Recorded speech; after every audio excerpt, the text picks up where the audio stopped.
Good Morning Business, French Tech. Il est 8h20 sur BFM Business et sur AMC Découverte. Une IPO qui a fonctionné depuis son introduction en bourse. C'est déjà bien. C'est déjà important. Vous avez intégré le SBF 120. Bonjour Loïc Sautour, directeur général de Planisware. Vous étiez introduit en bourse en avril 2024 et donc depuis le 20 décembre dernier, vous avez intégré le SBF 120. Qu'est-ce que ça change cette intégration? C'est un peu comme quand on intègre le CAC 40. Ça fait le même effet ou pas? Oui, ce que ça change, en fait, on avait fait cette IPO pour notre notoriété, pour être plus connu.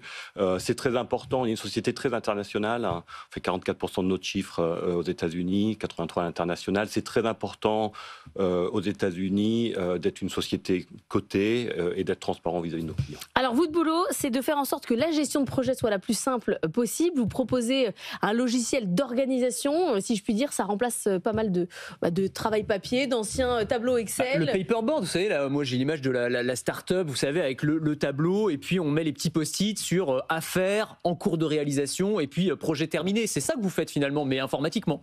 Alors, c'est ça informatiquement, mais on gère surtout le portefeuille de tous ces projets qui pourraient être en paperboard.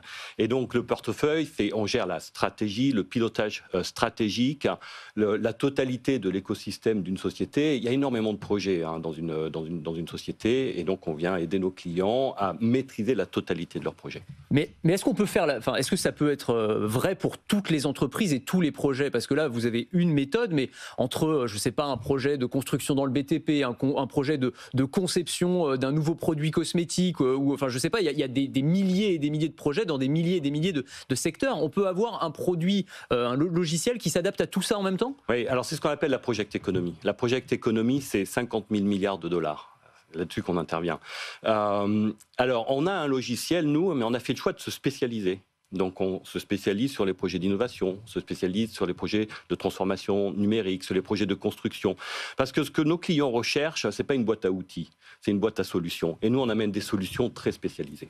Mais alors, du coup, vous m'organisez mon projet dans le temps, dans l'espace, avec mes clients. C'est quoi exactement? Alors, c'est le portefeuille de projet. Donc, un portefeuille de projet, ça perdure continuellement. On travaille beaucoup, par exemple, dans l'industrie pharmaceutique. Donc, il y a des disruptions qui arrivent. Par exemple, quand le Covid arrive, Pfizer utilise Planisware pour repositionner les ressources sur le développement du vaccin. Pour faire un vaccin plus rapidement. Donc ça aide au développement stratégique Développement stratégique, le pilotage de la stratégie par les projets. Mais alors du coup, comment ça se matérialise? C'est-à-dire qui va y avoir accès au sein de l'entreprise à ce tableau d'organisation? Typiquement, prenons le cas, effectivement, on doit fabriquer un nouveau vaccin en urgence. Comment est-ce que ça va se matérialiser? Est-ce que c'est le laborantin qui va avoir ses tâches qui vont s'afficher? Est-ce que c'est le directeur de l'entreprise qui va pouvoir manager justement à l'échelle plus globale? Comment ça se concrétise? Dans ce cas-ci, et très souvent, c'est le CEO. On est vraiment un outil mission critique pour le CEO, pour piloter la stratégie. Et ensuite, une fois qu'on a défini une stratégie, il faut la communiquer. On aide à communiquer la stratégie. Et ensuite, il faut vérifier l'exécution de cette stratégie. Et effectivement, là, on a toute la data qui remonte pour s'assurer qu'on maîtrise nos coûts, nos délais, notre scope, notre qualité. Il faut bien voir que dans la project economy, 65% des projets qui se font ne tiennent pas soit leur coût, soit leur qualité, soit leur délai. Donc nous, on vient aider nos clients à réduire ce chiffre. Bon, alors vous venez de publier vos résultats, puisque désormais que vous êtes coté en bourse, il faut publier à échéance fixe. Une croissance du chiffre d'affaires d'au moins 15% dans un marché qui est compliqué. On a vu Sopra Steria hier s'inquiéter du carnet de commandes. On a reçu Numéum qui nous disait les clients ne sont pas toujours au rendez-vous, avec des projets qui sont arrêtés.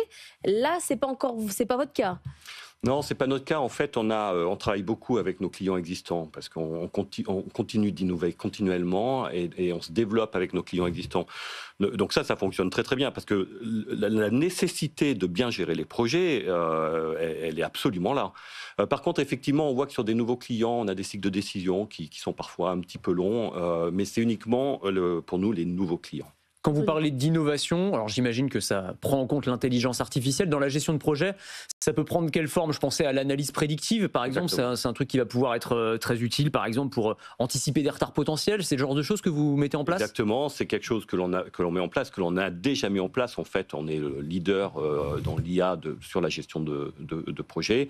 Et exactement, l'analyse prédictive, en utilisant la data du client, le savoir-faire qui réside dans cette data, effectivement, Planisware, on peut venir aider, de dire est-ce que le délai est raisonnable, est-ce qu'on a mis les bonnes ressources, est-ce que ça coûte ce que l'on a prévu que ça coûte, etc. On peut prévoir, y compris les dépassements de budget, ce genre de choses. Le logiciel peut me dire attention, là, si on continue comme ça risque de donner ça. Ou valider les prévisions.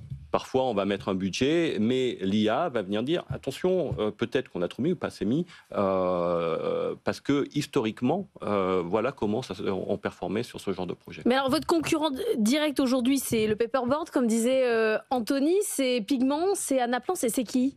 Non, notre concurrent direct, c'est... alors, c'est encore pas très outillé. Il y a beaucoup de tableurs. Donc les gens font beaucoup de choses avec des tableurs. Le tableur, c'est pas bien pour piloter une stratégie. Donc c'est Excel, Excel, il y a beaucoup de gens qui font des choses avec Excel. Après, il y a beaucoup de startups de gestion de projet, quand même. Oui. Monday, Asana, Trello, même Microsoft Project. Donc eux qui vont se focaliser sur effectivement des diagrammes de Gantt ou des Kanban, mais qui n'ont pas le pilotage stratégique. Le Kanban, c'est le paperboard du portefeuille. C'est le pilotage stratégique du portefeuille qu'ils n'ont pas. La vue globale. Voilà, la vue globale et le pilotage. Vous venez de signer un contrat avec un groupe américain d'aéronautique. Vous vous déployez partout dans le monde ou c'est... Oui, aujourd'hui dans l'industrie de la défense, on voit bien qu'il y a des budgets qui augmentent, il y a beaucoup de projets, donc effectivement... Sur le marché américain et également sur le marché français, et donc on vient aider nos clients à mieux piloter ces projets, à aller plus vite, il y a une nécessité d'aller vite. Puis sur la gestion de projet, il y a aussi, il y a des tendances aussi, ça change au fil des années. Là, on parle beaucoup, par exemple, de méthodes agiles avec du Scrum, du design thinking, tout ça. C'est des choses que vous pouvez prendre en compte dans vos logiciels. Est-ce que c'est des évolutions que vous faites, que vous apportez année après année? Exactement. C'est typiquement la boîte à solutions que l'on amène. Donc sur la transformation numérique, dans la boîte à solutions, effectivement, on arrive avec les méthodes agiles, avec ces tendances qui évoluent. Dans le développement de produits nouveaux, il y avait les méthodes StageGate.